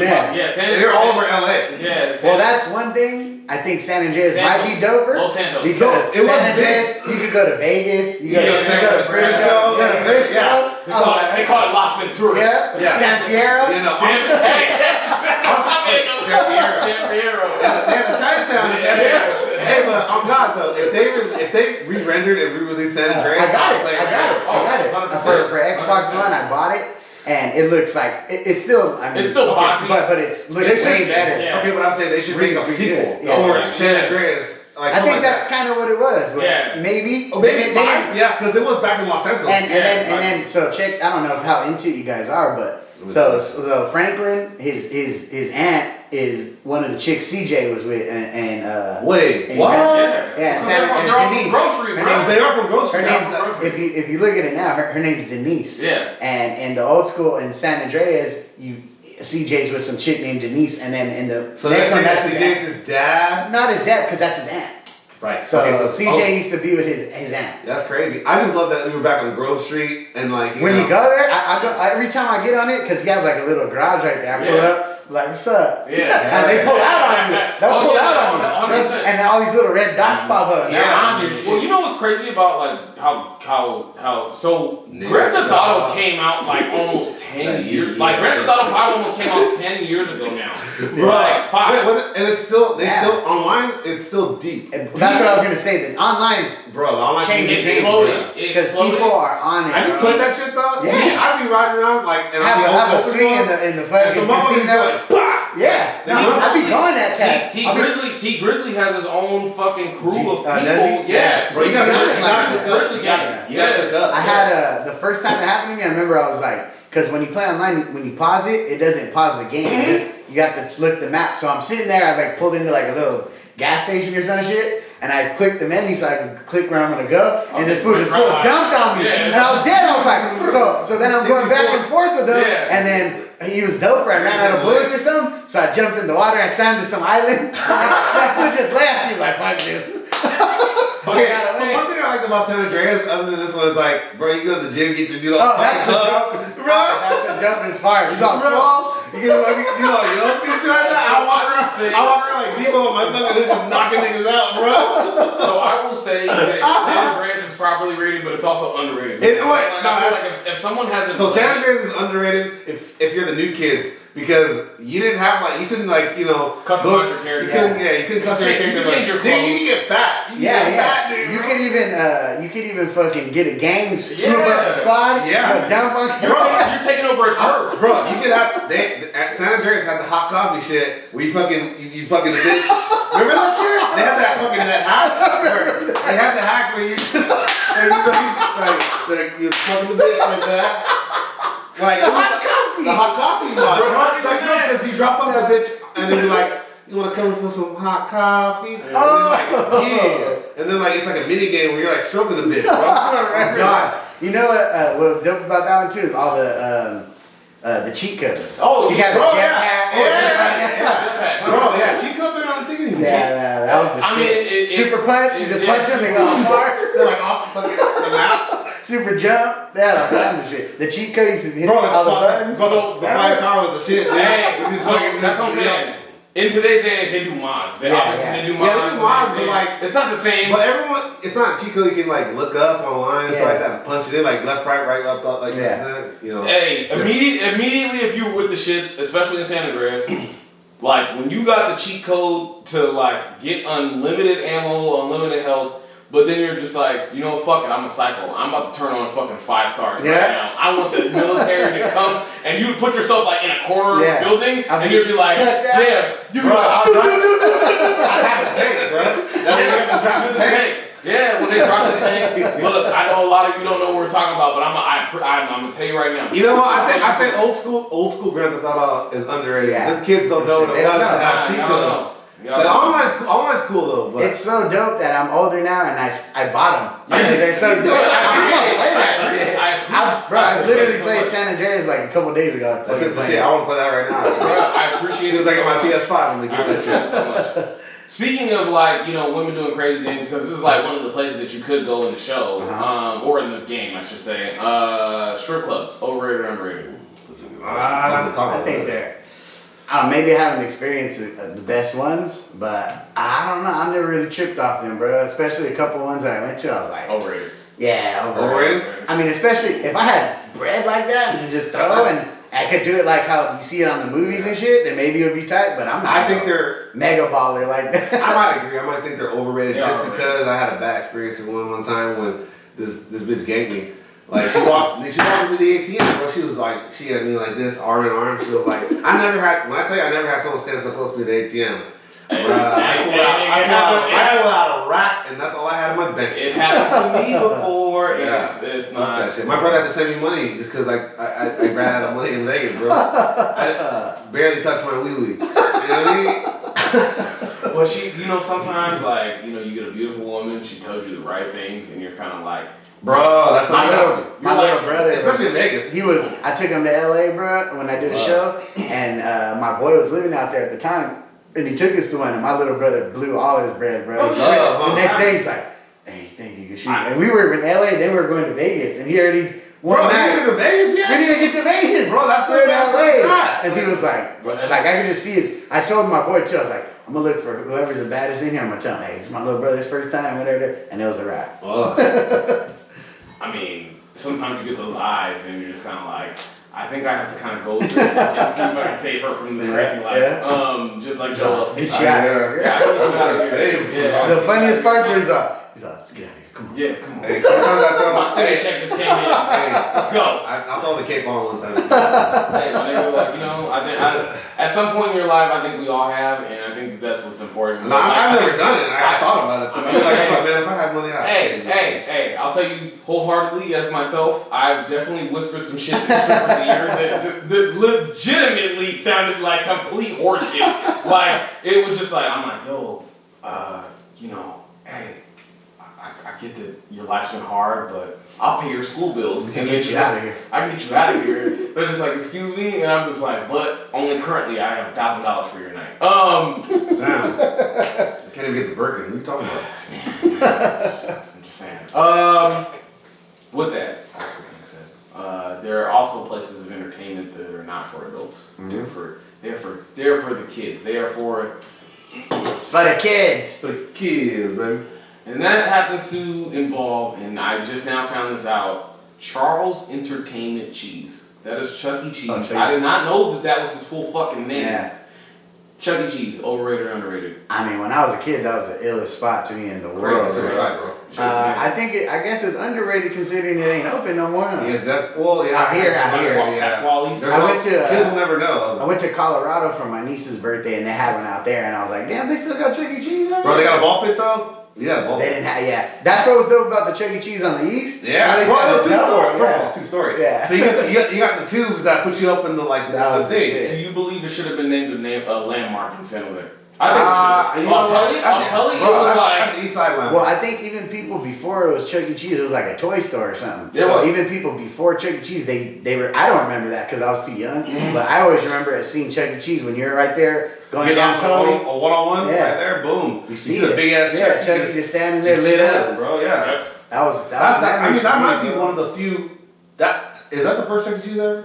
That's that's a two-story one, bro. Yeah. Like I think that was the only one. Other ones, there's other ones like one in South San Jose and another in Cupertino. They're all one-story ones. I go to those motherfuckers. I'm like, what the fuck is? Yeah, all the other ones I've ever been to are one weird. story. Yeah, that's weird. Like, wow, like what the fuck? Like this shit was, Dave and Buster's only got 2 stories. Yeah.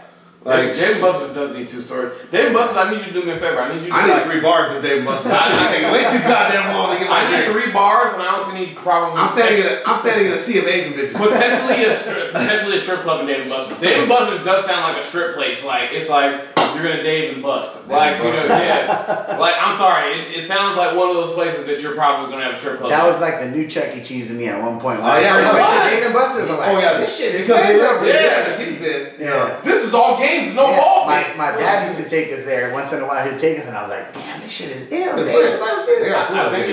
I think in Rona times you probably can't have a ball pit. You'll never have a ball pit again.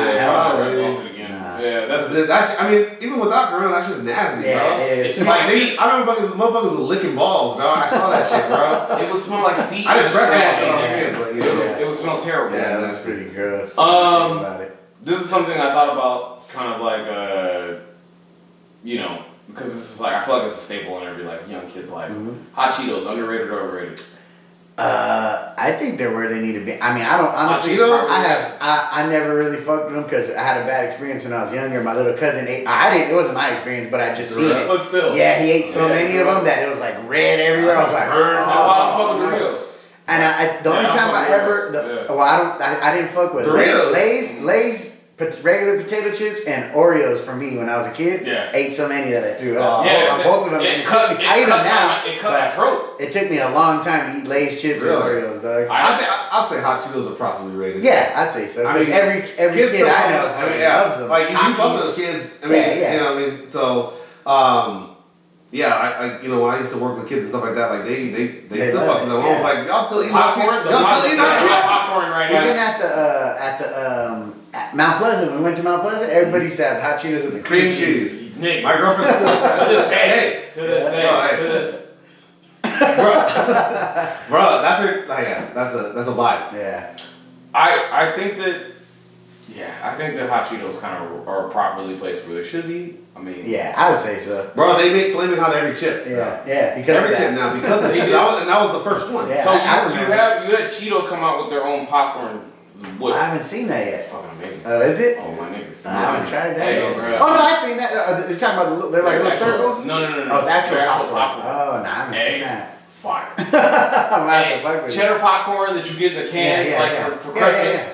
Shit's on it. Damn, I'm gonna have to try And that shit's good. Yeah, it is. No, it like the Cheeto version, shit's on it, even the flaming hot is like amazing. But I will tell you that Smart Foods, the one that you had the white cheddar popcorn, the bags, they just came out with flaming hot. Did they? And I just had that the other day. I fuck with the fried ones. The fries, those ones are good. I fuck with those. I feel like flaming hot everything sometimes doesn't get the respect it needs to. But some things I'm like Funyuns. I don't like Funyuns. I don't need a flaming hot Funyun, my nigga. I'm sorry. They're fucking fun. They're fun onions. I don't even like onions. You like Funyuns? I love. That's my favorite chip. I don't like Funyuns. Damn. Wait, what the I hell? don't fuck with Funyuns. Bro, I'm not gonna just. Well, you can move to the next I like topic. onion I'm not rings. gonna say. I like onion rings. I like onion rings. I like onion rings, but I don't like Funyuns. Well, what's the next topic? Because we're not gonna just put onions right now. So. This is more a socio topic. Manscaping. Overrated or underrated? I think it's underrated. It is. I don't think people appreciate it. I mean, I'm sure girls. Ladies? Females definitely appreciate it more. Yeah. Ladies? Even if they don't say anything, I tell you, every girl loves it. Yeah, for Because sure. I know I love it. Yeah.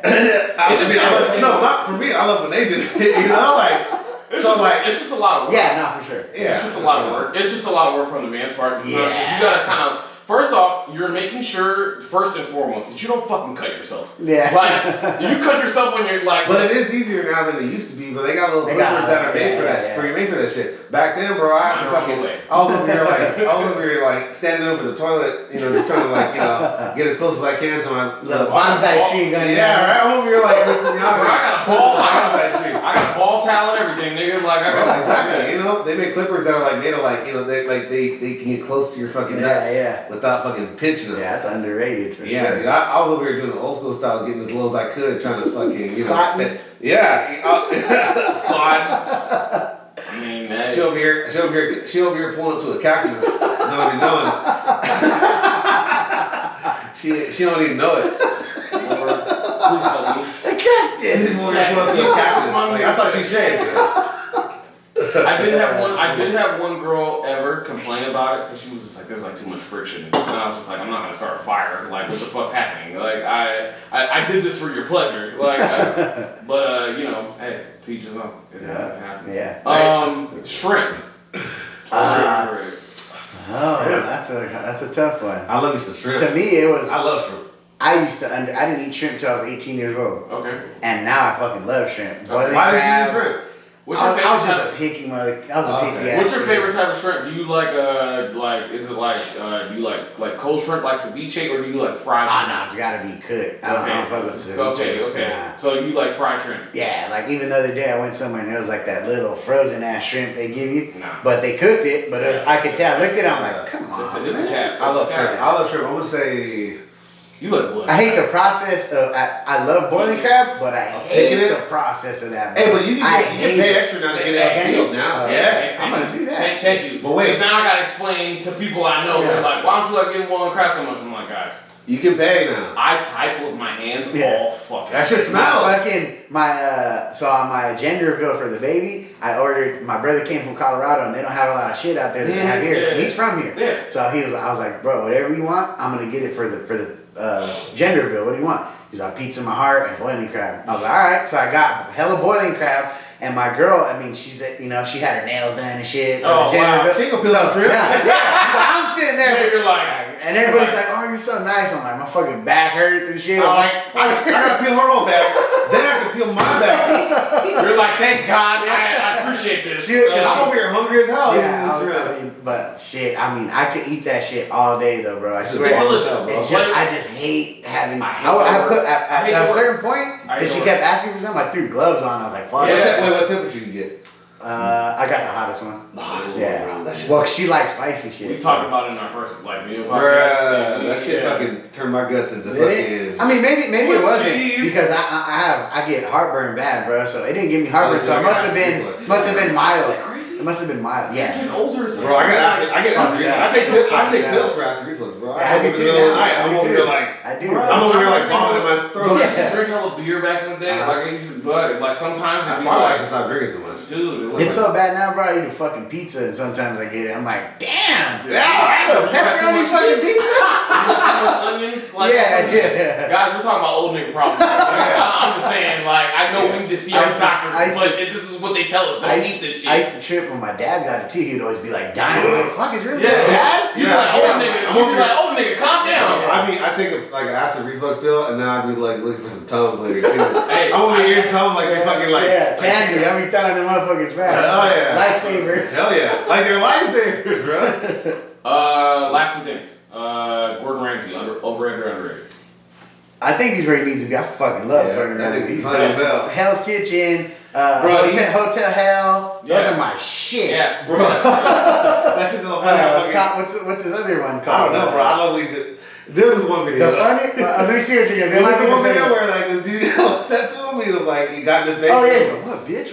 What you trying to do? Go tell him like something. Like, do something. You think I'm fucking scared? You think I'm scared? You think I'm fucking scared of you? You're like, no, wait, no. Before that, wait. Go ahead. Go ahead, yeah. Before that, go ahead, yes. Before that, though, he called everyone around him a bitch. Yeah.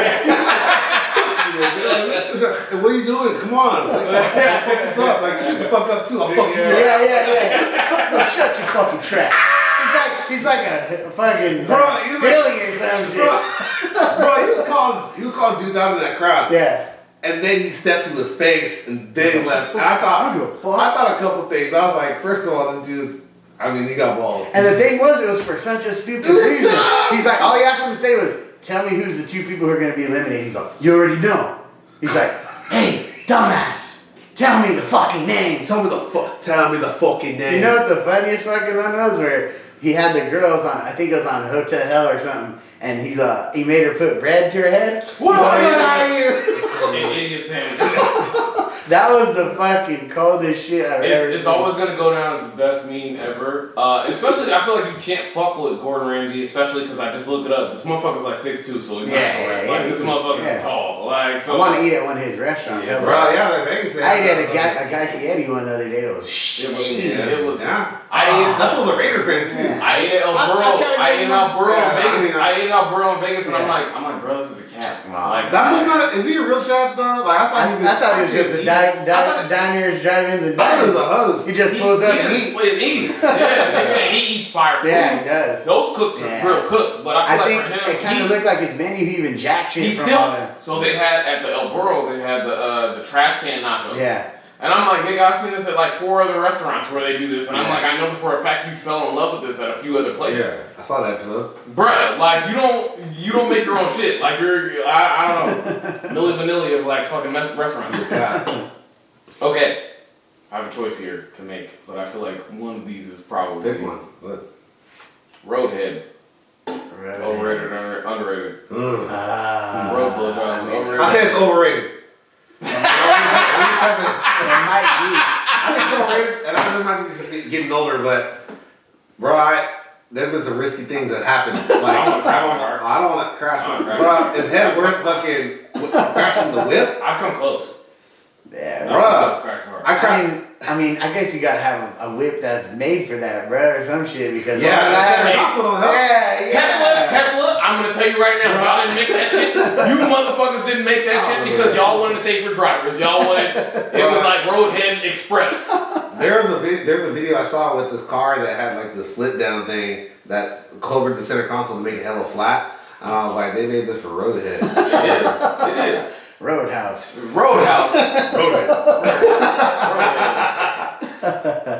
It's overrated. It's overrated. I think it's overrated, man. Like, you know, let's pull over. Let's go to the. I don't know. I got a nice ass bed. I don't even have it. Any sexual experience like that's not inside of a house where I'm like, That's what I'm saying. Okay, any sexual experience in a car nowadays, I'm too big for it. First of all, I can't be fucking no cars anymore, bro. It's bad. I'm over this shit.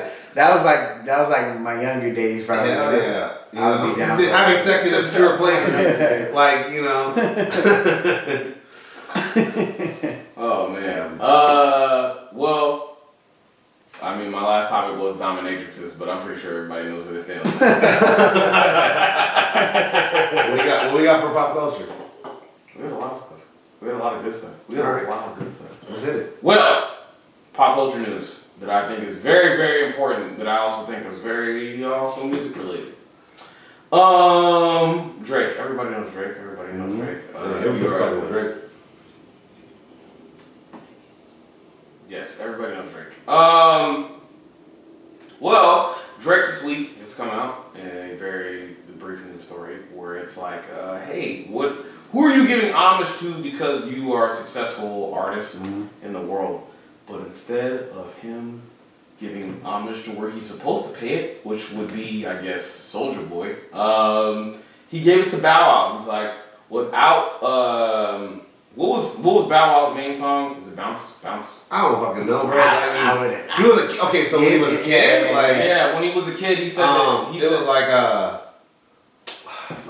hang on, I'm going to pull it up right now. Like his kid song was like something like it might have been Bounce, but it could have been Bounce With Me. Yeah, it's Bounce With Me. Bounce With Me. Bounce With Me. Yeah. Bro, pulled up on Big Mama's house. Yeah. Like motion picture. This is insane because this shit just brought back so many memories, and I'm like, Martin Lawrence, I have a lot of questions for you. Well, over Soulja Boy? Did he steal Soulja Boy's verses? Like, who, Drake? Yeah. So I made Drake. He was hella pressed on that too. My brother always says that shit. Every time I mention Soulja Boy, he's like, I made Drake. No, because Soulja Boy was like, he had that song. I was like, tell me what's really going on. Soulja Boy up in this thing. I'm ready. What's happening? And he stole that. Yeah. So he got mad. So he got mad at Drake for this week for giving homage to Bow Wow. So Drake released a free P this week. I can't remember what the fuck it's called. I heard about it. It was at like 3 songs, right? Yeah. They're okay. They're okay. I mean, the one with the little baby was alright. I haven't heard him yet. I need to hear that. I need the new album already. Drake, if you sue me, I'm going to come after you like this. But he played the fucking. So he. I have a quick question for you. What's that? Is Drake a singer? Yeah, Drake's a harmonizer. I think he is now. I think when he first started, he was more of a harmonizer. But he takes like hella singing classes, and me being a singer, I could tell on some songs he hits some cool little notes. I would say he switches back and forth so hard. Yeah. I forget what song. It was a Bryson Tiller song he was on. That I was like, okay. I was like, he's came with the singing on this one. It's like, I forget the beat. I know what you're talking about. And I think it was on Bryson Tiller's like newer album. The deluxe. I was on this new album. Yeah, it's newer album. Yeah. Drake to me is like, when people tell me like, oh, blah blah blah, Drake bars for this, I'm like, guys, like, he's not a rapper to me in my head. Yeah. He's still a great artist. Yeah, like, he's definitely. I don't bump his shit all crazy like that, but I definitely get. He's a dope artist. He's a dope artist. He makes hits. Yeah, he's a certified hit. Yeah, Gilly the Kid just got done saying, he's like, he says too much light skin shit for me. Play in my car. Gilly be roasting everybody. Gilly roasts everybody. Hey, and shout out to Gilly, because it's crazy how Gilly now has his podcast. Like, I appreciate it more his podcast than he did as a rapper. Like, it's crazy how it's like all these people. But no, seriously, like, I think Drake is an amazing artist, but at the same time, it's just like you're giving Bow Wow the credit for you being who you are. At the end of the day, I get that. There are inspirations that you have as an artist, and I think those are very important. I think that some of the things that you take away, are great. But at the same time, it's just like, yo, you got this off of your own talent. Yeah. I mean, I could see where maybe. I don't really understand the Bow Wow shit. I understand why Soulja Boy maybe because of that line, but I know before Drake really blew up, he had a song with this group I hella fuck with. Or I don't know them, but I fuck with their music. They're called Little Brother. Mm-hmm. Really? I did hear like some brief. He did a song with Little Brother back in the day, and his style, even to this day, is based. It sounds, even his voice, like his name's Fonte. Yeah. He's from Little Brother, and he sounds, on that song especially, but now, if you just listen to him now, and you know who Fonte, and you're familiar with Little Brother's music, his style is like, so I mean, he shows love to Little Brother, though, but I'm surprised he didn't mention that, because I feel like his style is almost like, especially his voice and his cadence is almost just like him. Fonte don't sing, but, I mean, still. I'm just going to go ahead and say that, because I think we're the generation, we could speak on it, we grew up with Drake in high school. This new generation, like, they grew up already, Drake already. He was already superstars, yeah. Like, we were fucking with him from the jump.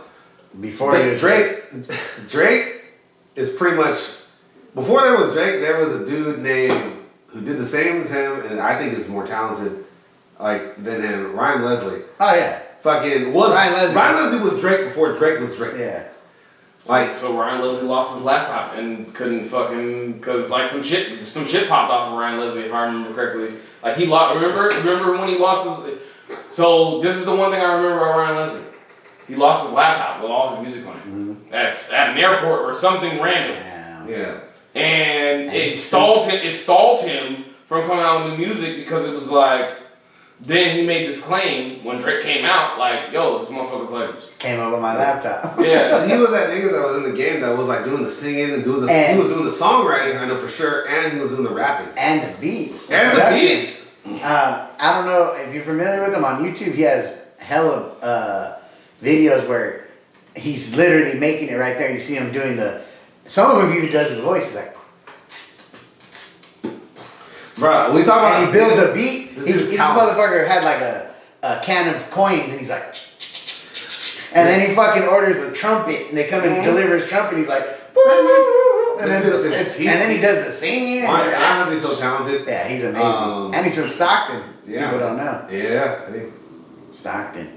Some things just get swept under the rug. Especially when you're like an artist that is not as big. See, the thing is that like Drake had the backing of Lil Wayne. Well, not only that, you had the backing of who your parents were, because his parents were into entertainment, and he was in entertainment. And he was he was on Degrassi. That's what I'm saying. You were in Degrassi. You had the power of entertainment. So for you to become a rapper and become who you were, not that hard. Like I think people would be more surprised if you tried to take another route and be like, I'm like this. It's like, nah. Like you like doing hip hop and you like doing R&B, but definitely I do agree with you. He harmonizer, and then it's just like he's been working on the singing, but a lot. It's like switched back and forth, like between the two, and it's kind of some songs he's not singing at all. It's just kind of like harmonizing. You're harmonizing, and I think a lot of people don't realize that. Yeah, no, I don't. So, next thing is, holy shit! So Tinder is gonna allow people to do background checks on their users. Is this? I mean, I'm not on Tinder. Yeah, me neither. I'm not familiar with that. But I mean, I guess that's good, right? You don't want to end up with some fucking weirdos. Hello. Very true. I do believe that having to at least know that the motherfucker's not psycho or I like to know that mentally insane. Maybe they should be doing background checks on DoorDash because these motherfuckers come straight to my door. Yeah. I hate DoorDash sometimes. No, straight up. I'm like, meet me in the street. Quick, I'll meet you outside. They're like, is this your food? I'm like, yes. Bro, I be having dog. You got a problem. At first, why are you putting your hand up? What you trying to do? What you trying to get into? Bro, I'm like, look, I just want my wings. Please, just put my back down. You don't know DoorDash is selling sketchy until you get the sketchy nigga dropping off your fucking food one day. You see him outside and he pulls up in the fucking... He pulls up in the fucking Nissan Altima real quick or the Hellcat, and he jumps out the way and is like, hey man, you Joel? Alright, for sure. Yeah, this you. Oh, this me. Nigga, this shit's not even tied up. Like, a little sauce on it. Yeah. I mean, we've all seen the videos. It's like, it's all scary. Like, What the fuck? Like, He's like, yeah, man, you good? Oh, I'm good. I know a couple times I ordered some Chinese food. I was missing some motherfucking orange chicken on that plate. Yeah? Hey, oh, shit. I was looking at it, I was like, the corner looked a little bit too empty. Little rice missing. I'm like, what the fuck? Yeah. I just ate a little piece of chicken. I know, bro. Honestly, I delivered DoorDash just a couple times. Yeah. Like, and they didn't stop me from touching that shit, Yeah. bro. Will you say, well, can I just ask you this? Is this the most, like, for a service, is that the most necessary thing in the pandemic? I think in the beginning, probably. Yeah, for sure. Well, when Like you people tell me, start taking won't you advantage tell of me? it. Okay, won't you tell me that one story when you was out at dinner one time and you saw the DoorDash dude come in and he was like over here like coughing and shit like that. Hey. And he was like, he came to pick up some dude food.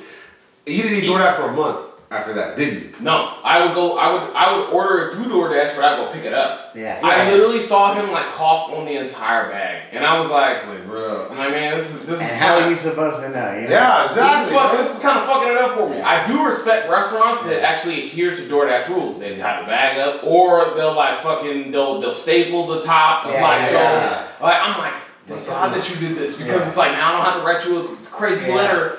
Like, but there are some places that just don't give a fuck. That are just like feeling my One was like all like sniffling and coughing and shit like all over your shit. I was traumatized. Let me ask you a question. As an artist, if you could reach this accolade one day, if you won a Grammy, would it still matter to you? At this current date. I mean, years ago, I wouldn't even. I just think if I won, I would be happy. Don't get me wrong. I would be like, holy shit. You're like, hey, but I think but the criteria on which they base it and the people who win it, I'm like, it's whack, I don't even know something. I'm like, what the fuck? Do you know? Especially when it's such like a clear cut, you're like, there's no way this person's gonna lose, and they lose it to like. But at the same time, I don't know about that art. Maybe that artist did accomplish a lot. I got in an argument this week because look. And I'm playing him under the sound. YouTube, don't drop me off of this. But all I'm saying is that Nas won. Congratulations to you, Nas. I'm a huge Nas fan. I'm not knocking was Nas. amazing. I'm just saying, I didn't hear that album. You heard that album, right? Alfredo was. But Freddie Gibbs' album was way better than that. It was amazing. Yeah. Freddie Gibbs is dope. Freddie Gibbs is dope. Freddie Gibbs dope. Yeah. I'm just thinking they gave that album because of his body of work. I like that. I don't know if this is on the same album. Is that the one that Ultra Black's on? Yes. That song was hard. Yeah. I was like, damn. His album was on. No. Nas is on. The Ultra Black. It's on Nas's album, right? It's on Nas's album. Is it? Yeah. It's on Nas's album. That's the one that's on. That one. So King's Disease. Yeah. That's the only song I heard on the album, so I can't judge the album. But there are some that parts, song I was like, damn, this shit's hard. So Hit Boy produced it. Yeah. I do have some gripes, but at the end of the day, it's still an amazing album. Same thing for Freddie Gibbs, but the only thing with Freddie Gibbs' album was a masterpiece, I thought. Was that the one that had the Alfredo. Eazy-E sample on it? No, that was the one before. Oh, was it? Yeah, that one was This one's like 9 tracks. You should check it out. I like the ones he does with Madlib. Those are my favorite. So that was the one before. Okay. So that was Bandana. Yeah. So before he came out with Bandana, that's the one which you were talking about the Eazy-E sample. But the next one that he comes out with is the one that we're currently talking about. Is that the one that he has a music video where he it's like a cop pulls him over and they kill the cop or something? Yes. That's that album? That's that one. That's that one. Yeah, that shit's dope. I didn't hear the whole album. The album is amazing. Yeah. He was going up against Nas and somebody else. That's what I'm saying. I think they gave it to Nas just because Body of of the body of work. They snubbed him for years. That's what I'm saying. So that's what I'm saying. Like, you lost to Jay-Z. I don't know how many times. Yeah, so I'm saying like, it's probably like we can't give it to Hey, look, you know what, Nas? Here you go. Yeah, you're ever against Freddie Gibbs will be here for a while. Yeah, exactly. You know? Yeah. I appreciate y'all for having me, bro. Yeah, hey, man. No, not even that. Like seriously, you get the hand clap for that. I appreciate it, man. Yeah. I want to say this went way better than I thought. This is, I mean, not that I thought it was going to go bad, but I was like, I had no idea what it was going to be like, but man, this is one of our best interviews, or one of our best episodes ever. Yeah, I fuck with y'all, man. This is fucking easy when you vibe out, man. And let me ask you this, like, I mean, like I was saying earlier, I was like, bro, like, what podcast you been on that made you go all the way back to like football, to like fucking, high school and shit like that? I mean, the podcast I went on, like I said, one of them that I went on, it was like, it was just like I said. I didn't know it was. We just got into it. Yeah. And then the other one, it was like I was kind of late because I was watching the MMA fights. And I kind of rushed it, you know. But this was I enjoyed it. It was chill, right? It was dope. Yeah. I knew it would be dope. You know? And like I said, freestyle. That's pretty much all it is. Like you know, like hey, you feel the certain parts that you want to get into, and it's you know. I can't wait for this episode. Yeah, me too. It's gonna be dope, man. Thank you so much for coming on. Yeah, appreciate y'all, man. Thank y'all so much. Appreciate it. Like seriously. Yes, please. Once again, this has been the Dope Theory Podcast, and we've had Andrew. Not even Andrew. He came in his full embodiment, like self, and he showed us that anything is possible, and honestly, that his dreams are now becoming more of a fruition than anything. Do you have a name of your like current project that's about? Yeah, so I got two that I'm working on. One of them is with my boy King Jody. It's like a 4-song EP. It's probably going to be called Cali Forever. We haven't decided on a title. And then I got my project with my boy Stewie on the Slap. He produced, it's a 3-song EP, all produced by him. And that one should be coming out in May. So it's called Hard to Believe. So it's just 3 songs, but it's really dope, man. I'm looking forward to those coming out. And then I got some more stuff coming out. Those are the ones I'm focused on right now, and then me and Abro got another one coming pretty soon too. We're excited for that. Yeah, we're gonna be rocking, bro. Hey. Please let the blessings come into you. It has been Erik the One-Leg Bandit and Joe Easy, Joel. Yeah, it's been the one greatest show of all time. Every show is gonna be greater than the next. Yeah. And I have to say, the A100 made it great. Yes, sir, man. I appreciate y'all having me so much. brother. Thank you, Yes, sir.